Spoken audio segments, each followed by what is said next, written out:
ನಮಸ್ಕಾರ ಸ್ನೇಹಿತರೆ. National highway ಅಥಾರಿಟಿಯು traffic ನಿಯಮಕ್ಕೆ ಸಂಬಂಧಪಟ್ಟಂತೆ 2026ನೇ ಸಾಲಿನಿಂದ ಕೆಲವು ಹೊಸ ನಿಯಮಗಳನ್ನು ಜಾರಿಗೆ ತಂದಿದೆ. ಅದೇ ಮಾದರಿಯಲ್ಲಿ ಚಾಲನಾ ಪರವಾನಗಿ ಅಥವಾ ಡಿಎಲ್ ಹೊಂದಿರುವ ಪ್ರತಿಯೊಬ್ಬರಿಗೂ ಅನ್ವಯವಾಗುವಂತೆ ಇಡೀ ದೇಶಾದ್ಯಂತ ಹೊಸ ಕಾಯ್ದೆಯನ್ನು ಜಾರಿಗೊಳಿಸಲಾಗಿದೆ. ಜನವರಿ 1, 2026ರಿಂದಲೇ ಈ ಪ್ರಮುಖ ಬದಲಾವಣೆ ಭಾರತದಾದ್ಯಂತ ಅಧಿಕೃತವಾಗಿ ಜಾರಿಗೆ ಬಂದಿದೆ. ಹಾಗಿದ್ದರೆ ಡ್ರೈವಿಂಗ್ ಲೈಸೆನ್ಸ್ಗೆ ಸಂಬಂಧಿಸಿದಂತೆ ಸಾರ್ವಜನಿಕರು ತಿಳಿದುಕೊಳ್ಳಲೇಬೇಕಾದ ಈ ಹೊಸ ಅಪ್ಡೇಟ್ ಏನು ಎಂಬ ಸಂಪೂರ್ಣ ವಿವರವನ್ನು ಈ ವಿಡಿಯೋದ ಮೂಲಕ ನಾವು ನಿಮಗೆ ತಿಳಿಸಿಕೊಡ್ತೀವಿ. ಸ್ನೇಹಿತರೆ, ಕೇಂದ್ರ ರಸ್ತೆ ಸಾರಿಗೆ ಮತ್ತು ಹೆದ್ದಾರಿ ಸಚಿವಾಲಯವು ಡಿಎಲ್ ನಿಯಮಗಳಲ್ಲಿ ಈಗ ಮಹತ್ವದ ತಿದ್ದುಪಡಿಗಳನ್ನು ಮಾಡಿದೆ.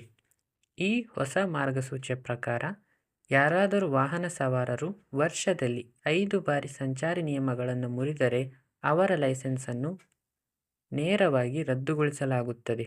ಒಂದು ಕ್ಯಾಲೆಂಡರ್ ವರ್ಷದಲ್ಲಿ 5 ಅಥವಾ ಅದಕ್ಕಿಂತ ಹೆಚ್ಚು ಬಾರಿ ಟ್ರಾಫಿಕ್ ರೂಲ್ಸ್ ಉಲ್ಲಂಘಿಸಿದವರ ಡಿಎಲ್ ಅನ್ನು ಅಮಾನತುಗೊಳಿಸಲು ಕೇಂದ್ರ ಸರ್ಕಾರವು ಸ್ಪಷ್ಟ ಆದೇಶ ನೀಡಿದೆ. 2026ರ ಆರಂಭದಿಂದ ಈ ಹೊಸ ನಿಯಮ ಜಾರಿಗೆ ಬಂದಿದ್ದು, ಕಳೆದ ವರ್ಷದ ನಿಯಮ ಉಲ್ಲಂಘನೆಗಳನ್ನು ಈ ಹೊಸ ಲೆಕ್ಕಾಚಾರಕ್ಕೆ ಪರಿಗಣಿಸಲಾಗುವುದಿಲ್ಲ.